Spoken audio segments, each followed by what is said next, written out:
don't know what we can talk about in this nation without talking about white superiority, honestly. Who defines the meaning of God also defines the relationship between economy and God. African Americans spent $1.3 trillion last year, making us the 16th wealthiest nation in the world.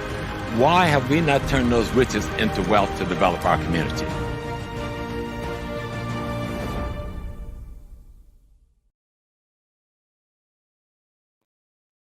Peace, family. Let's get my glasses on now. I hope everyone is doing well. We're going to give just a couple little minutes to have people come in to the room. It's so good to be here today. We have a really exciting guest. Each one of our guests get more exciting and more exciting and more exciting.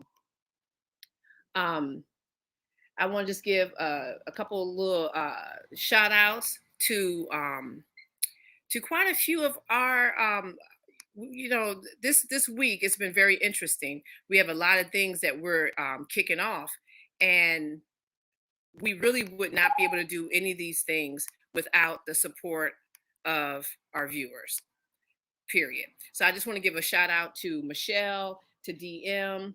You guys are always, on there, giving us a lot of love and support. So just, thank you guys very, very much for that. So we have a lot of things to talk about today. One of the things we need for you guys to do is to like, subscribe, and share this video. Okay. We got somebody from Jamaica. It's very important that hello, Reparation Sankofa. All right, nice name too. It's very important that you guys like and share this video. Okay. With that said, I just want to start off by just thanking again all you guys for your support. So let's please get this going. Please, please, please get a copy of the Hoppy film. You can get the DVD, you can get the digital copy. Just go to hapifilm.com to pick this up. And here, I'm going to put it up there, right there. Okay. Now, most importantly, if you like the Happy Talk programs, you have to really understand that these discussions are, in a sense, an extension of Hoppy Film and overall the part of the Hoppy movement. Therefore, if you haven't seen this film, you got to go get this copy. I'm going to talk in a minute about the tour, but if you are not on one of those tour cities, please get a copy, or you can do both. That would be great too. But it's important that you see this film. We were originally supposed to show the Hoppy documentary in April of 2020, but then of course the COVID pandemic happened. And so at this point, we didn't want to lose the momentum that we had gathered from the film, because we had a screening at Medgar Evers. So we ended up starting Happy Talks. And with the beginning of, Happy Talks, we was just bringing on people from that was in the film. So each week we sit down and we talk to them, and then Happy Talks started to just really take off. And so a lot of you don't really know that we actually, have a documentary. And so we do. It's called Hoppy, The Role of Economics in the Development of Civilization. So in this film, it said that the cooperative economics is the cornerstone of Nile Valley culture. Well, the same thing must hold true for us today. Supporting Hoppy is a real way that represents economic growth in our community. So don't be afraid to show your support by stopping by our store and picking up a few items. And in fact, I have on one of the Nubia t-shirts right there. Okay, that's right there in our store. You too can have it on. You can have it. You can wear it when you come see us, in one of the tour cities.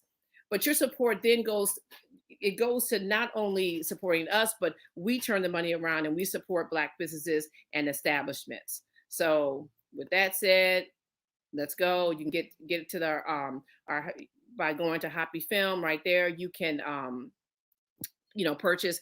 We have like 7 different type of t-shirts. We have water bottles. We have all the DVDs. This Hoppy is one of 3 DVDs Taki Grant has done feature films. So please support in that way if you can. So the HAPI tour.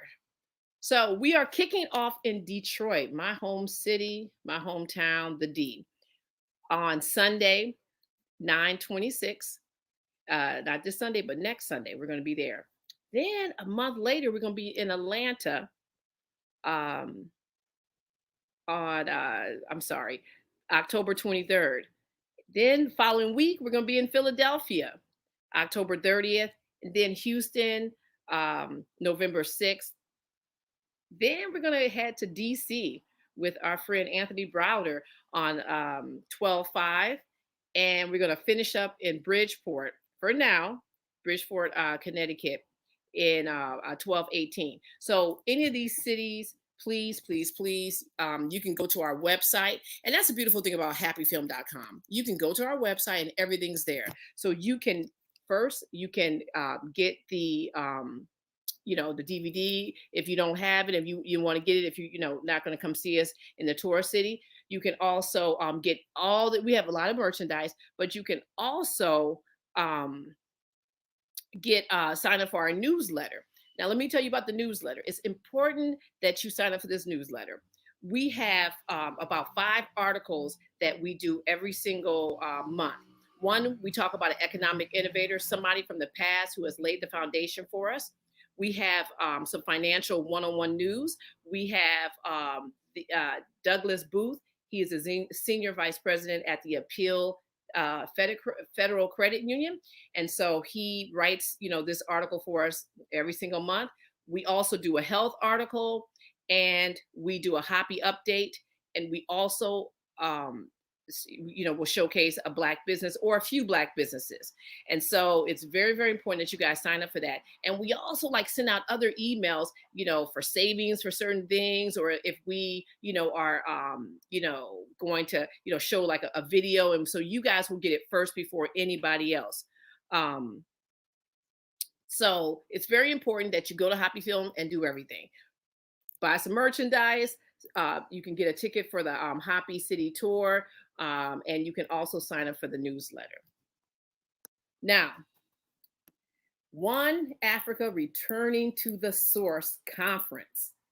This conference is super important, okay? It's going to be in Aswan, Egypt. Now, before, everyone was, we talked about this trip. We were like, come on, let's go. And then the tickets just sold out almost, it seemed like they sold out almost immediately.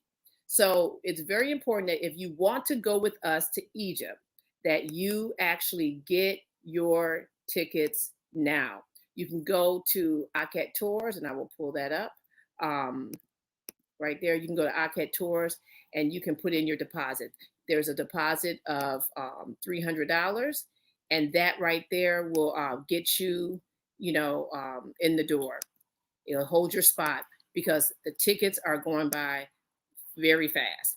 And part of, the One Africa Return to the Source Conference and Study Tour is that we've added another, person onto the onto our presenter list. So not only are we going to have Dr. Leonard and Rosalind Jeffries, Dr. Wade Nobles, Asar Imhotep, Dr. Solange Ashby, Mfudishi Juhuti Miss. We're also adding Miss Baina Bello. So we are really excited to have Miss Baina Bello and, of course, Professor James Small, on this, presenting. This is going to be fabulous. So please, please, please make sure that, that you are, if you're thinking about going to Egypt, that you get your tickets now because space is limited. And this will be the last trip that we'll be able to offer. So, please, right there, you can go to Aket Tours and, and get your, go ahead and put your deposit in. Now, a few more things before we bring on our guests. The Happy Talks, we have a lot of exciting upcoming shows. We have, our next presenter, Baina Bello. She's going to come on and, and speak with us. next week, we're doing a special edition Detroit style Happy Talks. So all of the people that's going to be on our panel, most of them will be on Happy Talks next week. So if from Detroit, you're going to meet us in Detroit, please make sure that that you tune in next week. We have Michael Imhotep, who is going to be hosting our panel after the film.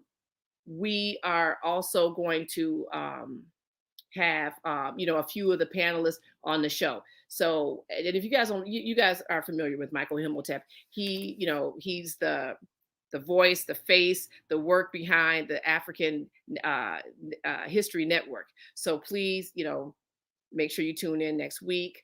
And we have some other exciting guests that we're not going to, let you know right now, but I'm telling you, that's another reason why you got to sign up for the newsletter, so that you get all this, information before anybody else. So yes. So one more thing, and that's the Super Chat and the Cash apps. Now listen, everything that we do takes money. And like we said, you guys give us whatever you donate to us. We, most of our vendors, actually all of our vendors, are all Black owned small businesses. All the beautiful graphics that you've been seeing has been done by Michael, who is a Black owned business. He's actually been with HAPI for over, I want to say over 10 years. And so, like, when you guys give us money, it goes to businesses like him, like Nubia Apparel, who made my t-shirt, small businesses. So it's very important that you guys use the Super Chat and use the Cash app. And if you don't, have either access to those things, you can go on to our hapifilm. See, everything's at hapifilm.com. You can actually donate through PayPal or our GoFundMe campaign. So yes, it's very important that you guys, if you can, please donate. I also want to say a shout out to our pseudo charlatan. He's always in the house. Yes, thank you. It's 360 Media. That's who Michael Drake works for. And that is a fabulous graphic designer. Shout out to Dennis. Dennis has been key, along with Nubia, in helping us secure not only panelists, but a lot of other activities we're going to be doing in Detroit. So thank you. And what's up, Dennis? Brother Lyle. So I want to just thank everybody. But without further ado, we're going to introduce Miss Dr. Joyce E. King. She is so, oh my God, we were just sitting talking before I got started. And I was like, we really have to get off. We have to stop talking because we have a show to do. So without further ado, Dr. Joyce E. King. How you doing? How you doing, Sister Felicia? I'm doing fine. You're just a fabulous person. Well, thank you. Yes. And your work. Oh, wow. Okay, we have a lot to talk about. And so we're going to get started. But I want to first, before we even, get into what we're going to talk about this evening, I was watching Dr. Runoko Rashidi's homecoming celebration, and they read some words from you. Can you just talk to us about your relationship with Dr. Rashidi and what you sent, to the homecoming celebration? Well, I've known Dr. Rashidi for a long time and admired his work. I think I first heard his name when I was in Nairobi, Kenya in 1985 at the International Women's Conference. Some sisters ran in all excited saying, Dr. Runoko Rashidi is at the such and such place. And that was my first time to hear his name. But over the years, of course, I, like so many, followed his work and admired his teachings. And then somewhere along the line, maybe it was when we were in Senegal, when he presided over the diaspora forum at the World Arts Festival in Senegal. I think it was 2010. And I was honored that he invited me to come, and I made a presentation there. And so somehow in our conversation, we discovered that our families were from the same town in Arkansas. And everybody in this town is related. There's no way you can be from there and not be in the same family. So we were very happy to recognize each other as cousins. So he would say my cousin, and I would say my cousin, and he would send me something cuz. So we had an intellectual and a family relationship, and I loved him dearly and can just celebrate with everyone else how much he loved us, how much he loved Black people. Yeah, absolutely. And what did you, the piece that you shared, or that you sent? That was a scripture that the committee that organized the service asked me to present, and so it wasn't something that I chose or composed. It was a scripture that, in fact, Tony Browder sent it to me and asked me if I would make that contribution to the program, so I did. Okay. Yeah, it was really powerful. That the whole, I mean, I felt like that homecoming ceremony was just a roller coaster of emotions, feelings. Like a couple of times I was laughing, then after I was crying. It was just very touching. Well, he had that kind of impact on all of us. Absolutely. Well, thank you for that. Okay, all right, so we're gonna get started now.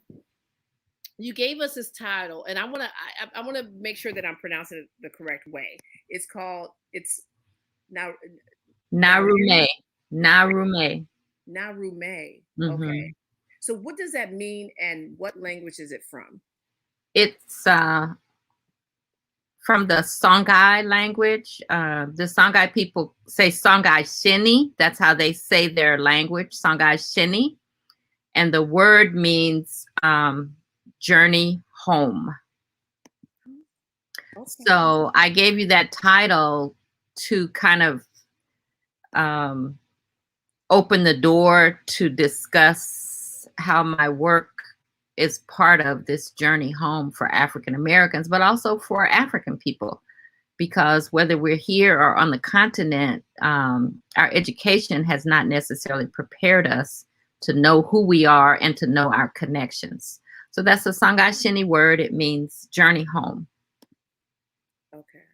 Yeah. You know what? I'm shaking my head because I'm like, yeah, I think about my early years in education. I'm like, yeah, they didn't prepare me too much, for a lot of things.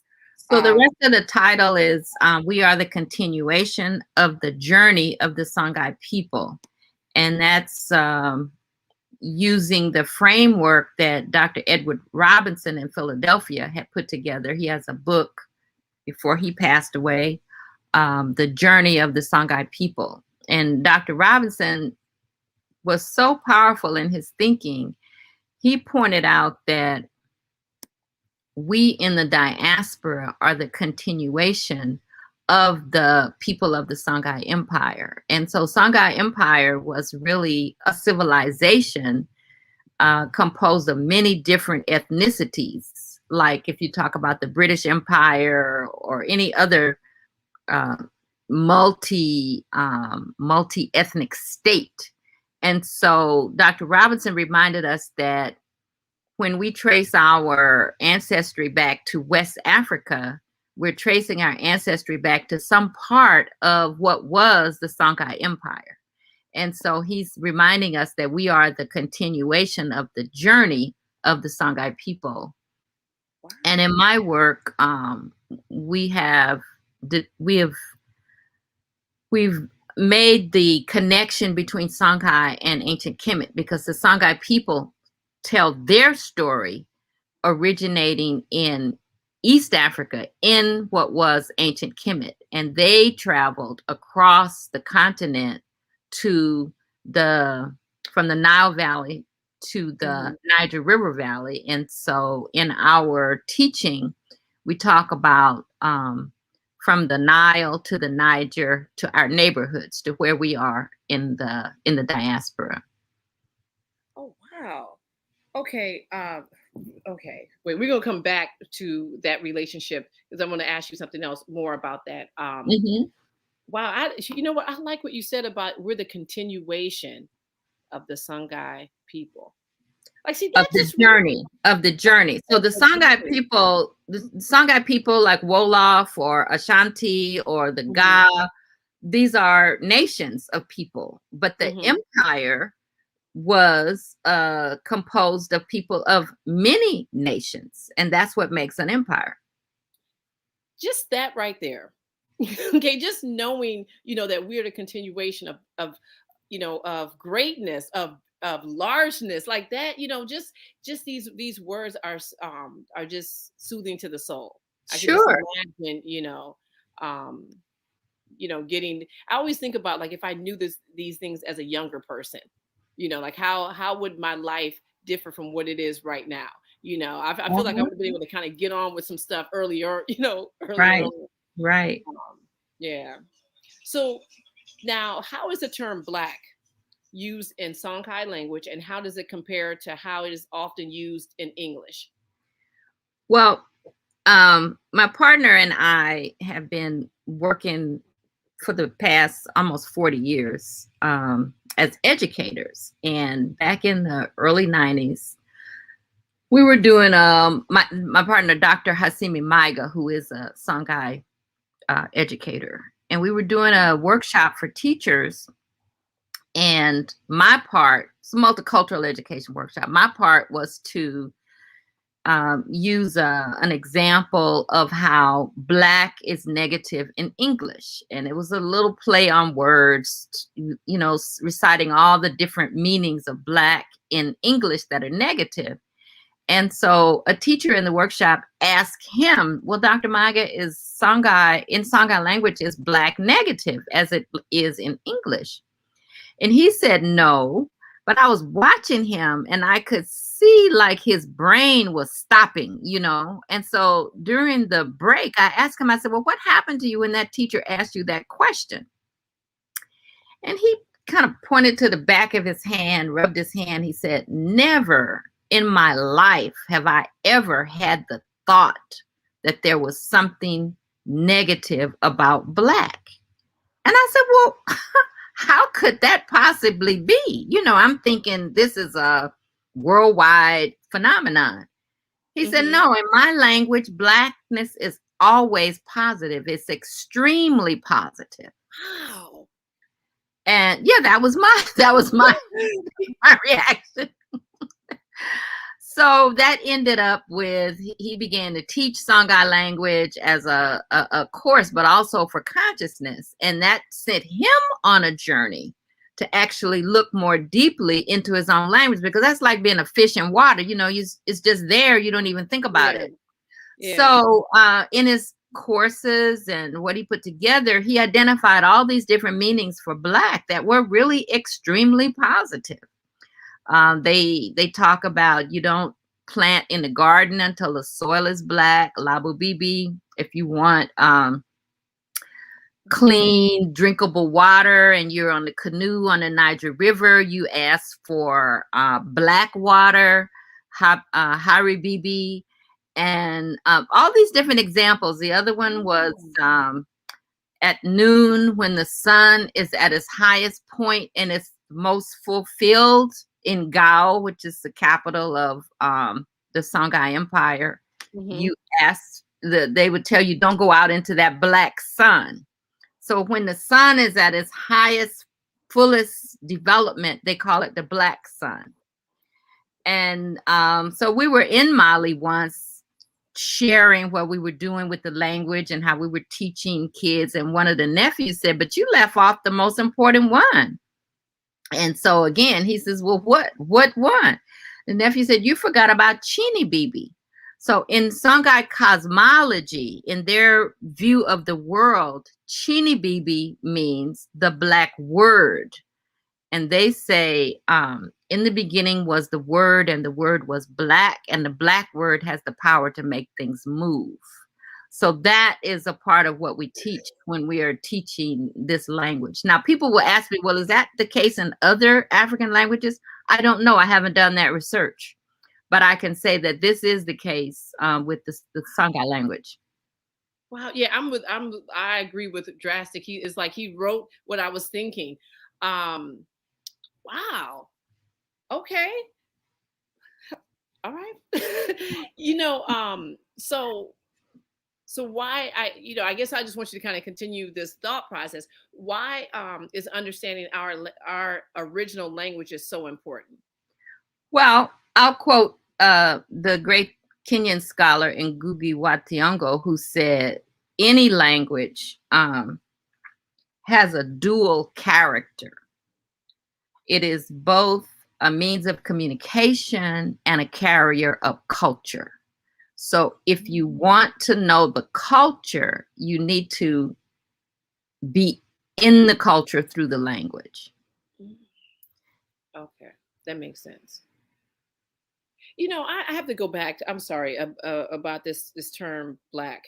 You know, I was just sitting here thinking, we have been here in America, and probably most Black folks in just around, in the African diaspora, they've really done a number on us. Yeah. They've left no stone unturned in terms of making sure that we do not know that we are disconnected from our greatness. Like that's. Well, years ago, I'm from California, and I lived in East Palo Alto, which became Nairobi. I raised my kids in East Palo Alto, and we used to celebrate Kwanzaa. And at one of the Kwanzaa events, I tell stories, so you have to give me a minute to tell this story. We love stories. One of the title for the evening, and I was the keynote speaker for the evening, and the title of the program was A Return to Our Traditional Greatness. So when you said greatness, it reminded me of that. So I grew up hearing a story that if your second toe is as long as your big toe, and at this point, everybody started looking at their toes, right? Okay, I wasn't gonna look, but if your second toe is as long as your big toe, you come from royalty. But if you have a short second toe, then you come from the fields. And so as I was giving my talk on a return to our traditional greatness, I had to make room for the people with all the different kinds of toes, not just the people with the long toes. So our greatness is kings and queens, and also the plumbers and the carpenters and the writers and the babysitters. I mean, we're all of that, not just the kings and queens. Yeah. You know what? I think when when I think of greatness, I used to think of in those terms of kings and queens, but now I just think of like we had a whole life, a whole heritage, a whole everything, Takes all of that supported us. Yeah. And that's, because now when you compare it to where we are now, you're just like, oh God, this is, we have work to do. Well, I grew up in a family of builders, so I value knowledge of all kinds, what people can do with their hands, what people do with their minds. And then we admire our leaders, the people who we do put up higher as they deserve it. But we also had African traditions of, I would say, African democracy, where if the king was out of order, somebody could go and tell the king that he was out of order. And it might very well be the queen mother. Yes. Yeah, I like that. That's very, very important. Okay. God, I tell you, Dr. King, I can just see now. We just need to be sitting someplace, just having coffee or having tea, just talking. Sure. I would love to take one of your classes. Anyway, so let me just stay on task here. Because I know that my partner is probably like, stay on task. But anyway, so now, is there a relationship between Songhai Empire and ancient Egypt? Kemet, because you actually talked about it a little bit. The Songhai people, the people who became Songhai in the Nile Valley, have a much longer history. You think about the peopling of the continent. If you think about the origins of humanity in that East African cradle, then people went all over, and the Sahara used to be water. It used to be before it was a desert. So people came from east to west. The Songhai people say that their origin was the Philae Island in Kemet. And there is some scholarship, African scholars have used Shekanta Diop's method of linguistic analysis, and they compare Songhai language to ancient Kemetic language, and they see similarities in the language. And so for them, that's the evidence that the people came from there. And that's what they say about themselves. Okay. So does that mean that there's a relationship between African Americans and ancient Kemet? Well, if we are the continuation of the journey of the Songhai people, some of us will find genetic comparisons in terms of who we recognize as our long family lineage. Yeah.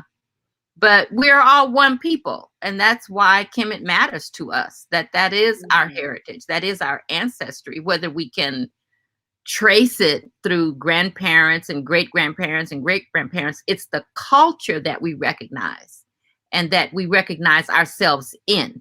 And I had a very powerful experience. I mentioned when I was at the UN Decade of Women's Conference in 1985, I went to Kenya for that conference, and I got into Nairobi a couple of days before the conference actually started, and I met a family at the university. The young man was a student at the university. He was there with his aunt, and they invited me home with them. And I spent many days visiting with them in their home. And they asked me one day if I'd like to go and visit their grandfather.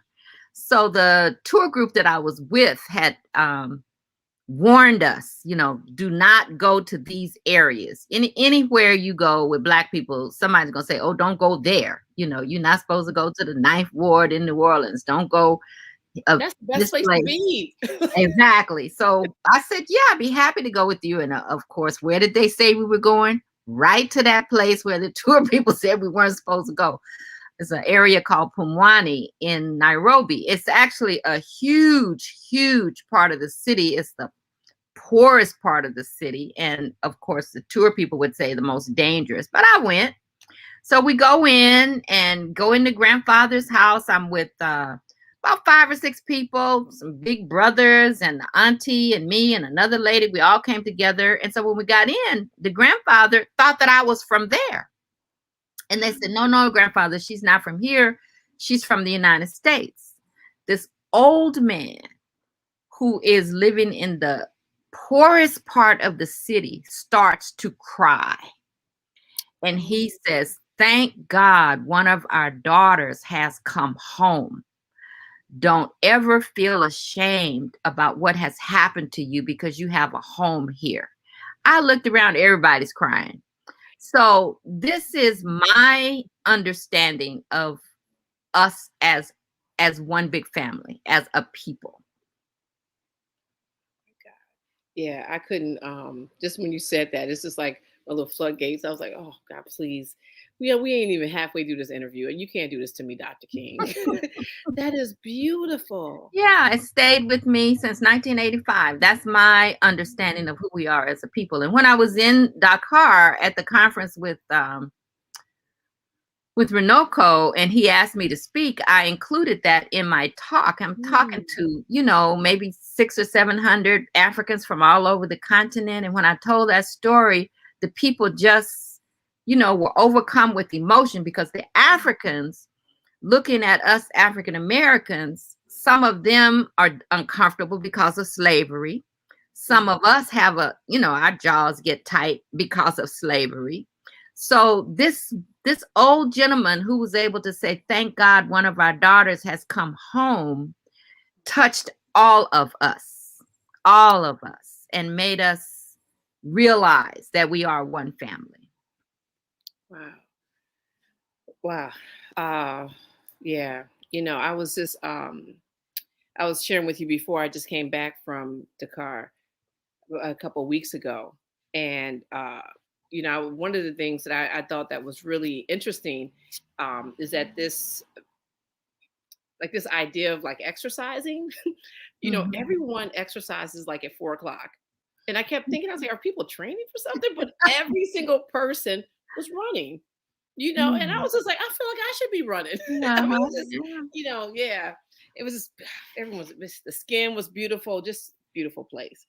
All right. So in terms of the size, like how vast is the Songhai Empire? So the Songhai Empire, if you think about Ghana, the Kingdom of Ghana, and the Kingdom of Mali, each one of those then was absorbed by what became Songhai. So Songhai embraced those states that had existed before the Songhai Empire.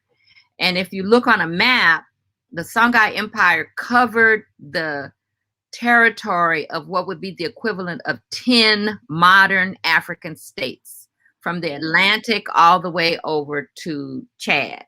So Ghana, Niger, Nigeria, Sierra Leone, all of those states that exist today in the past, before colonization and before the defeat of the Songhai Empire, were part of that civilization.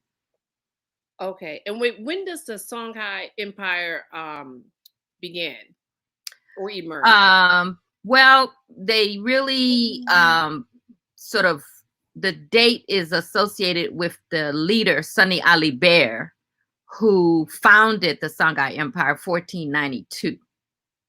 Oh. So okay. This is the succession of leaders. Before him, you had Mansa Musa. You may have heard of the story of Mansa Musa, who took all that gold. So that was the Mali kingdom under Mansa Musa. And then you have Sunny Ali Bear, who comes and forms a different political organization. And Songhai was really known for its administrative structure, how it was really organized as a state. And they even refer to it as Imperial Songhai. They had a navy, they had cavalry, you know, I mean, they had supreme organization until they were defeated with a more powerful military incursion where they had bows and arrows. These people came with guns. Yeah. Yeah, I'm pretty sure they were just like, wait, what's this? You know, like that's, yeah. And when was that? 1591. 1492, 1591. Okay. Wow. All right. So why, okay, so now it's Songhai versus Songhoy. Is that the Songhai language has letters that we don't have in English and different sounds. Just like if you said, looked at the Spanish language, they have an N with a little thing on it and they pronounce that N differently. So Songhai language has an N. And if you are saying this saying this word in the Songhai accent, the French who came to colonize couldn't say it. And so they wrote the word in different ways. So you have Songhai, you have Songhoy, you have Songhay, you have Songhai. See, they couldn't even understand our greatness. They had to go dummy it up. Okay. So now we understand that your husband is the paramount chief of the Songhai people. Yes. He is a direct descendant of Sunny Ali Bear and Askia Muhammad on both sides. Wow. So what type of responsibilities does he have? Like, what does he have to do? Well, I mean, I'm just curious. I mean, that seems like that's such a it's a cultural heritage. So as a person who has a direct inheritance, you've been appointed by your family, the family lineage, to play this role. It's not a political position because the government doesn't necessarily the government isn't organized according to these traditional positions.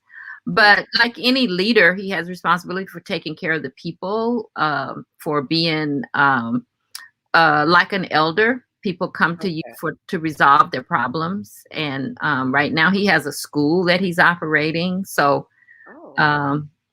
being available to be a leader of the people.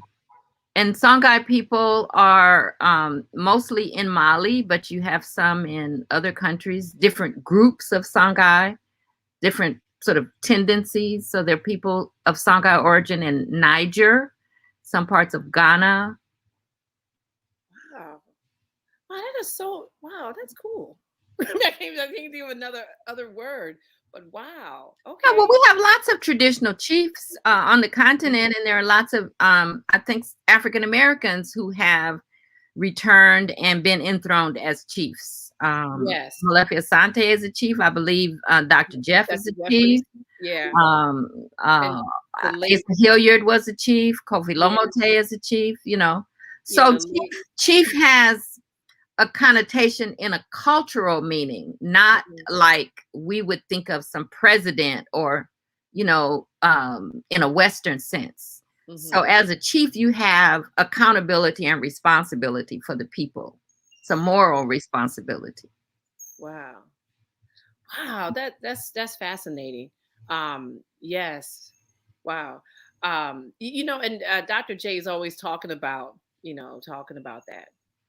Wow. Okay, let's take just a quick little break here. Okay, guys, listen, you need to like and share this video. Dr. King is already laying it out, and we're not even halfway. I think we may be halfway, but she's already laying out some good information for us. Listen, guys, it costs money to have these shows produced. And if you could please support us, we have Cash App. Let me put everything is hapifilm. So I don't even need to put this up here. You guys should already know. HAPI is $ hapifilm. You can go on to our super chat. You can hit us on hapifilm.com and donate anything that you can. This money goes a long way, and we put it right back into our community so that we can continue to bring, you guys this type of programming. And also, please like and share this video. That's the most important thing. Every time you guys like the video, and if you put some comments, you guys are commenting good tonight. Thank you. A lot of ashes, yes, because Dr. King is laying it down. So the next thing is that you have to actually send the video to 3 other people. We had Jabari Ozazi come on. He's also in HAPI, and he talked about this number 3, and he's like, we got to do things in 3. So he's like, send it to 3 other people. Okay, it is important that we start to understand our history so that we can use it the way it was intended. And so it's very important that we share this information. All right. So please make sure you are liking and sharing this video, and you should definitely be following us on all of the platforms at hapifilm. Okay. All right, Dr. King. All right. Yes. So now this is exciting because when I was Googling, because everybody, Googles, you have a name that we can Google. The Songhai Girls Club International for Girls of African ancestry that you established. And can you just tell us a little bit about that and some things that you learned about the needs and experiences of young girls? Well, I think maybe 2014, I was working with a school in Atlanta, and we developed an after-school program for boys and girls, and we called it the Songhai Club. It was at a middle school, and I had asked my graduate students at Georgia State if they could tell me some of the words that they would use with our children to connect them to their African heritage. And my students were all experienced teachers, award-winning teachers, but they all said no. They didn't really know the words that they would use in teaching our children about their heritage in a way that would connect them and motivate them and engage them. And so I said, okay, well, we're going to do this after-school club. So we organized the Songhai Club, and my students were teachers in the club. We developed materials, but there would be always somebody observing the lessons in order to study how the children were responding. And so we called it a pedagogical laboratory for that reason. And we worked at this middle school for a year, every day after school. Parents started coming to the lessons. I mean, it was became a community space and a heritage apprenticeship. So a couple of years later, a friend of mine, Deborah Watkins, who is the founder of the Black Education Network, she asked me, she said, well, can you do a Songhai club in California? And so we did it just for girls, and we called it the Songhai Princess Club. So it was a very powerful experience, and the girls and their parents really got a lot out of it. So from that, and a good friend of mine who worked at Medgar Evers College, she's passed away now. She told me, she said, you guys ought to do clubs at every school. You know, this is something that really our kids need. And so we have a plan to implement Songhai Princess Clubs, not only in after school settings in the US, but we'll be working in Brazil, in the UK, and in the Caribbean. So it's a model of, as I said before, teaching from the framework of from the Nile to the Niger to the neighborhood. And the kids get involved. The girls, when we did this in California, they study their own community history. And our plan is that girls in different cities will be teaching each other about their heritage and what they learn. Oh, that's beautiful. Have you had like any pushback like when you first started?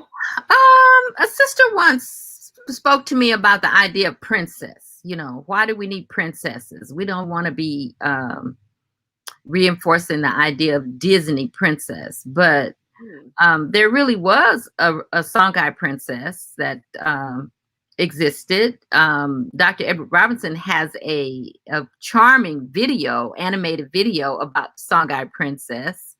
And when we teach that, we teach the difference between the character that the princess demonstrates as compared to the European notion of princess as some kind of person who's better than other people. So it gives us a chance to really explore values. And we don't have to run away from royalty. We can talk about the accountability that royalty should demonstrate. Yeah. Yeah, no, absolutely. Oh, that's fabulous, because I think a lot of, little girls, they are, it's like they're thinking of this Western, version of it. They don't understand like the deepness and how, princesses have to work.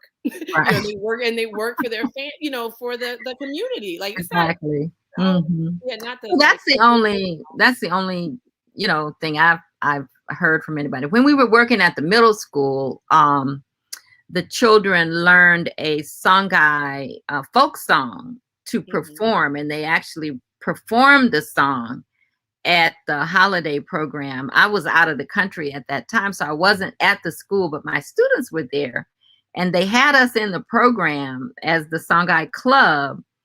But when the children were introduced, they took Songhai out and they just called it the World Club. Oh, yeah. So we have some people who are, anti-African. They didn't want Songhai in their program. Yeah, but it's like, when you don't name stuff, then you don't know that it's you. You know what I'm saying? Like, you don't know that that's your heritage, that that's your, that's part of who you are. Well, the children were excited, and they were happy to be learning the language in that way, but we didn't have any control over how the program was printed up. Yeah. So, one of the things you talk about, because you were at, the parents, you said the parents were coming in, and you were also, educating them as well. So how did you go about, the education of parents, like, with the club? Well, this was very organic. We didn't start with some kind of step-by-step idea. We asked the children to come and share information about their families, where their family came from. And so right away, we discovered that the children didn't know their family history.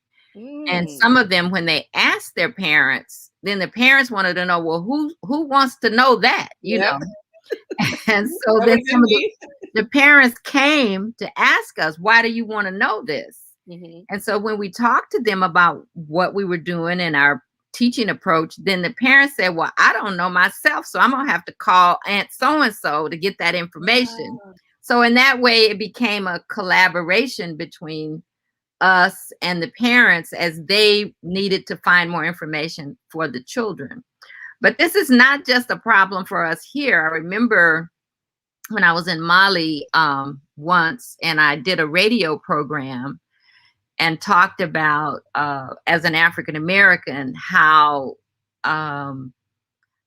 emotional I was to see some of the sacred historical sites not being protected. The site where Mansa Musa had made his university, and cars driving over the site and no protective fence. And I talked about how that was a really painful thing for me to see. And so that radio program, I learned later, the brother who was hosting that program told me that particular program, he couldn't archive it because people kept asking for it, because they were learning about their history from me, an African American, stuff that they didn't know. And then maybe a year later, I was there, and a brother came and knocked on the door. He was a teacher, and he said, I've been looking for this lady all this time. Nobody could tell me where to find her, because I wanted to say that the children in my class, this is in Mali, the children in my class don't know their history. They cannot say who their grandfathers are. So that's why the Songhai Princess Club has an international focus, because it's not just an issue for us here. Everywhere where we are, we've been cut off from that sense of ourselves and the actual evidence of who we are. Yeah, you know what? It's when you started off telling this story about our sacred spaces, that's exactly how I felt when I went to Dakar and I went to Goree Island. And I was like, is this like Martha's Vineyard? Like, it's just, people were in the, the riverbank, playing. I mean, they have restaurants. It's like all these bright colors. And I was like, what type of nonsense is this? And as you're walking, to the back, I'm just like, it seems like none of these people know what happened. Like, am I the only person that knows what happened? And why is everyone smiling and just having a good time? Like that. I was just like, I don't quite understand that. I don't know how that happened. It happens all over. It's the capitalist system, come and buy something here. Yeah. Yeah, that's not a good look. And I would just, for the audience, I'm just showing this is just, the fort. Mm-hmm. Yeah. Yeah, I didn't even know my traveling friend. I didn't even know what to think about that. And I was asking, I think I probably almost asked every elder I know. I was like, is this normal? Is this, should we just be, doing this? That's the door of no return, And I was just sitting there like, I can't believe all these people, I was like talking to the ocean, like, I can't believe all these people are here, just not doing anything, like it just seemed kind of, disrespectful to me, but everyone, I want to go back so I can explore that, more and see. So, in terms of parents, and I know, this, became organic in terms of, the involvement of parents. Did you have you worked with parents in any other type of way, and just in terms of them, like them empowering themselves and just being able to fight, against, their kids, like knowing history and stuff like that in schools? Well, for the Songhai Club that we did here in Atlanta, we actually engaged the parents with some of our curriculum topics, did workshops with them to get their input on how we were teaching and what they thought. We shared some of the material with them. So parents were engaged in advocating for this kind of club for their students. I've worked with parents for years, from the time that my children were in school, organizing parents, creating spaces for parent agency. So to me, that's just a normal part of my responsibility as a scholar, my solidarity with other parents, wherever my kids have been in school. And I teach that to my students. My daughter's a high school principal, and she works with parents. I mean, it's just who we are. Yeah. Yeah. You know, I don't think parents realize like how much influence that they have like in a school, and how much pressure they can get things, you know, I mean, how much pressure they can put on administrators to kind of get things done, you know, in favor for our kids. So, yeah. Um, hmm. So there's lots of type of pedagogies out there, you know, like there's traditional, progressive, you know, all these different, you know, fancy names for stuff. Like what, you know, with all your years of teaching, have you found like a pedagogy or a style in teaching that works best for Black kids? Well, we call it African centered now, but it's all about preparing our children to see themselves as being responsible for their own learning, being a partner with other students, and having something that they can bring back to the community to make a difference. I'm gonna read you a quote that really motivated me when I was a student. And this is something the president of Tanzania wrote in 1964, Mwalimu Julius Nyerere. He said, "Education must be for the benefit of all. Some of our citizens will have large amounts of money spent on their education while others have none. Those who receive this privilege therefore have a duty to repay the sacrifice which others have made. They are like the man who has been given all the food available in a starving village in order that he may have the strength to bring supplies back from a distant place. If he takes this food and does not bring help to his brothers and sisters, he is a traitor. Similarly, if any of the young men and women who are given by the people of this republic the same resources, and if they adopt attitudes of superiority or fail to use their knowledge to help the development of this country, then they are betraying our union." So any kind of pedagogy that delivers that message, I think, is what our children need. That's what's up. Yeah. Yeah, absolutely.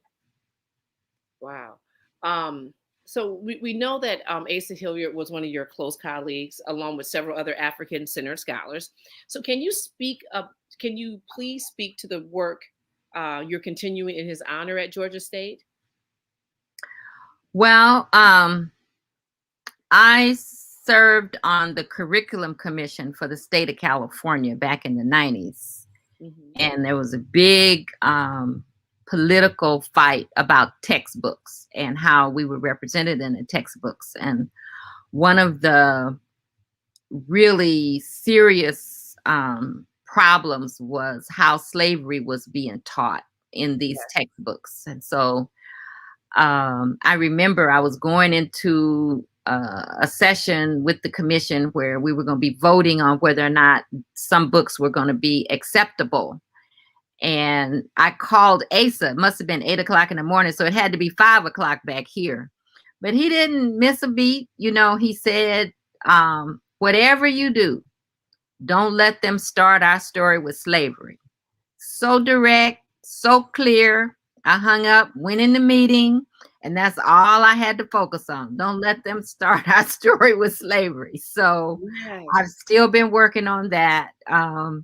With all that we've talked about with Songhai, with parents having some agency about resisting.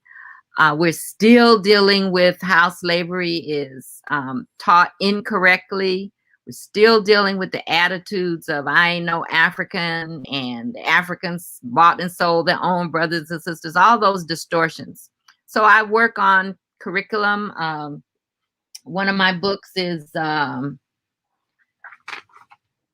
Heritage Knowledge in the Curriculum, Retrieving an African Episteme. And the most recent one that I just was very honored to work with several other scholars, Gloria Boutte, George Johnson, LeGarrette King. We are the editors of a book, We Be Loving Black Children, Learning to Be Literate About the African Diaspora.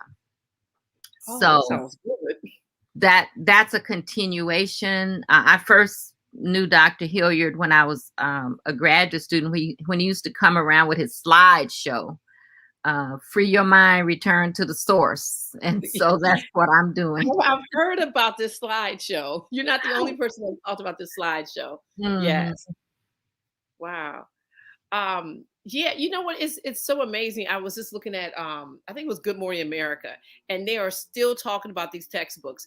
And when the reporter was showing some publisher of one of the textbooks, she showed pictures of like of the enslaved Africans, and it literally looked like a cartoon.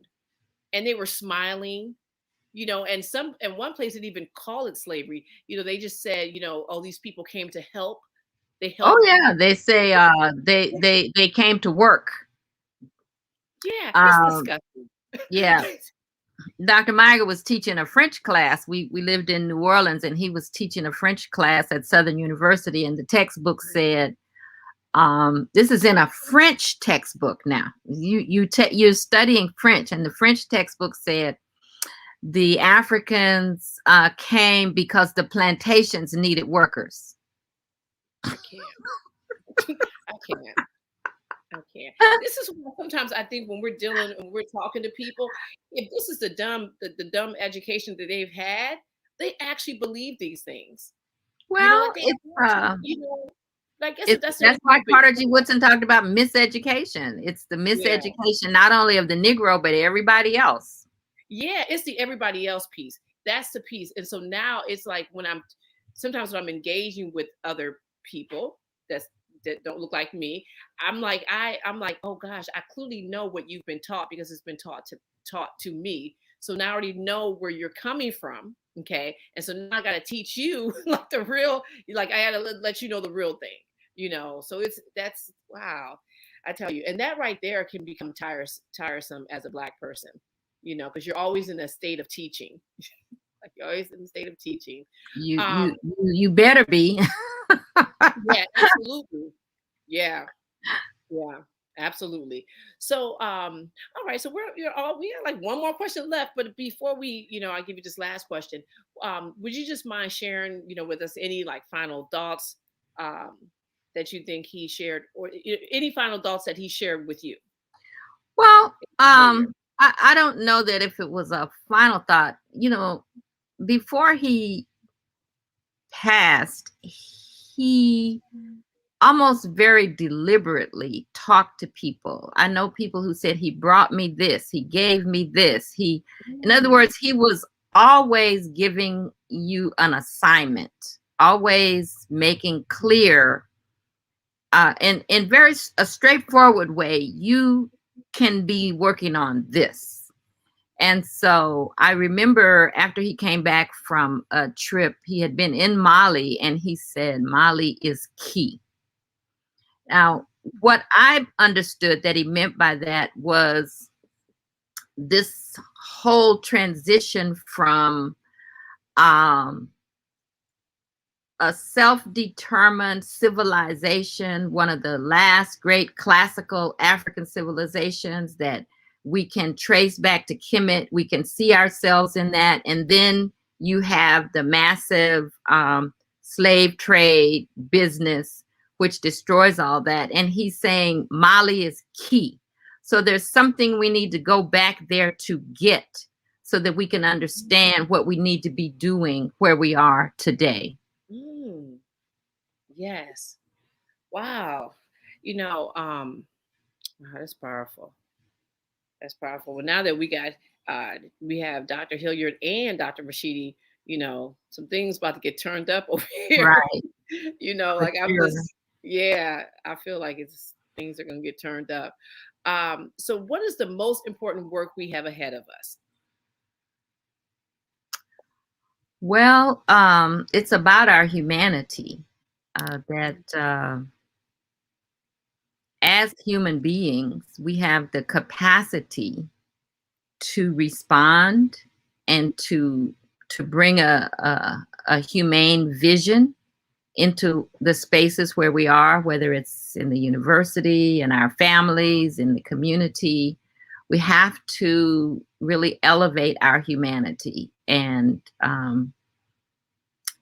that's what has made it possible for us to survive. And we have to see ourselves in the future as human beings. How do we translate that into our everyday work?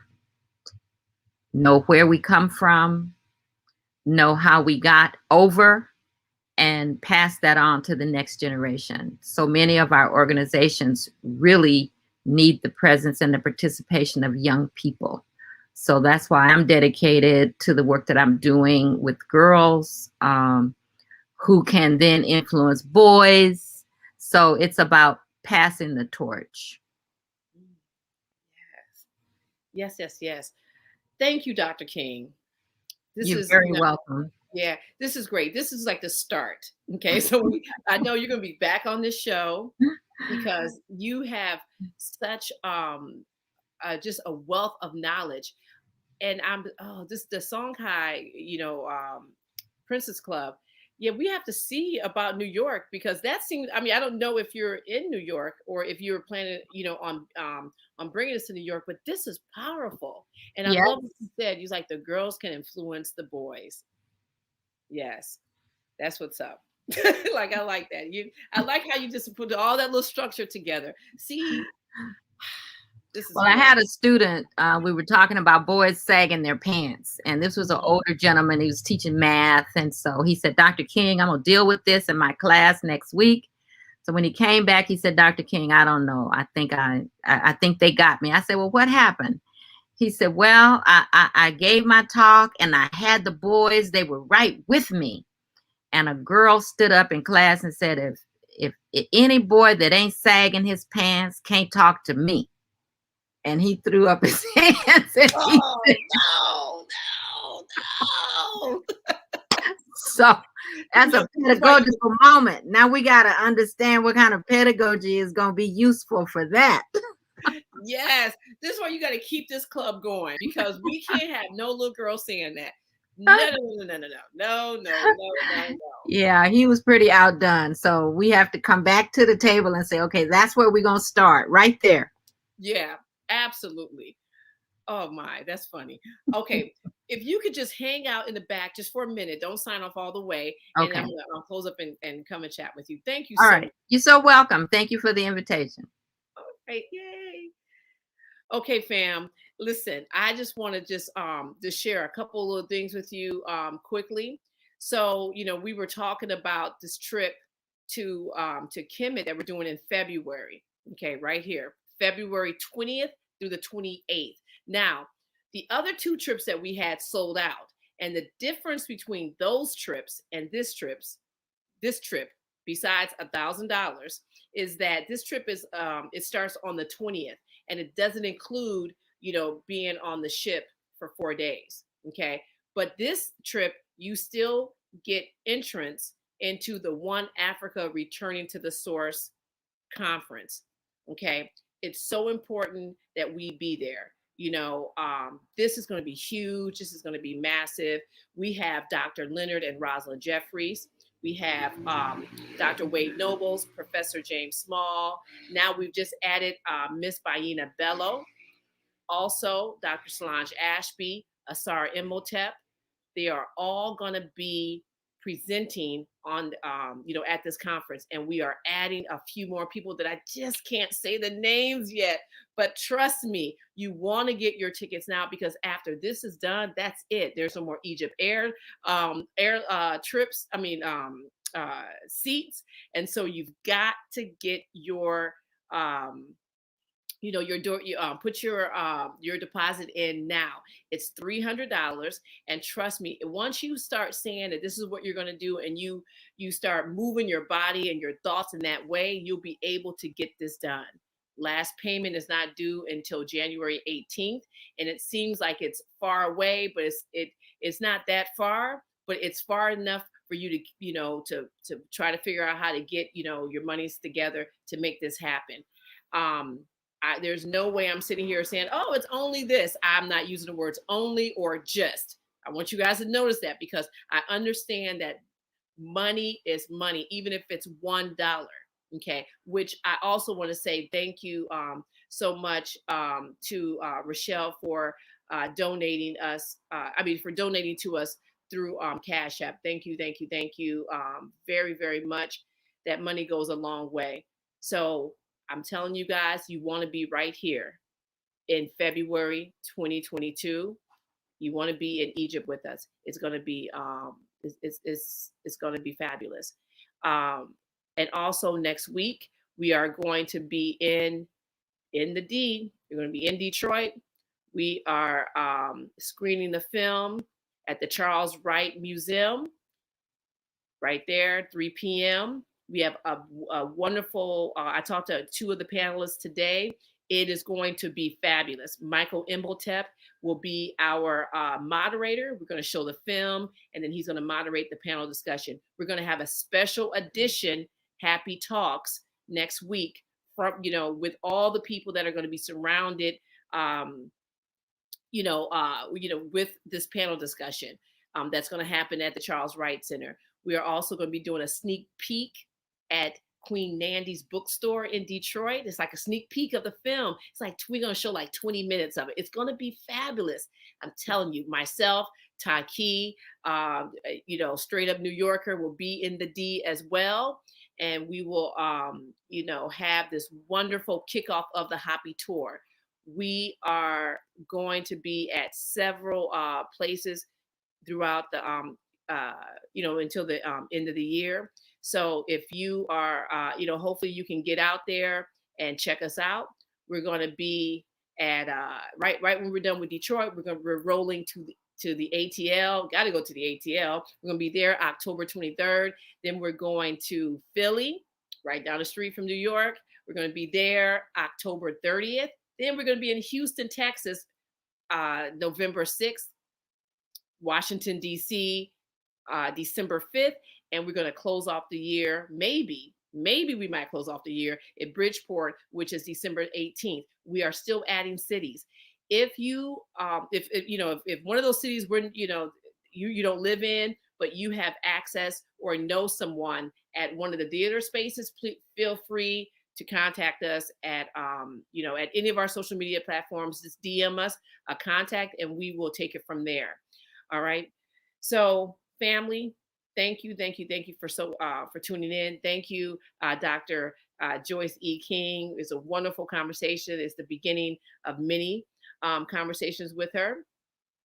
I want to thank you guys. And, I always end on, because I love Professor James Small. Everyone knows that, but I love how he's, he leaves everybody all the time. He's always like peace and blessings. So peace and blessings. And I'll see you guys next week. I don't know what we can talk about in this nation without talking about white superiority, honestly. Who defines the meaning of God also defines the relationship between economy and God. African Americans spent $1.3 trillion last year, making us the 16th wealthiest nation in the world.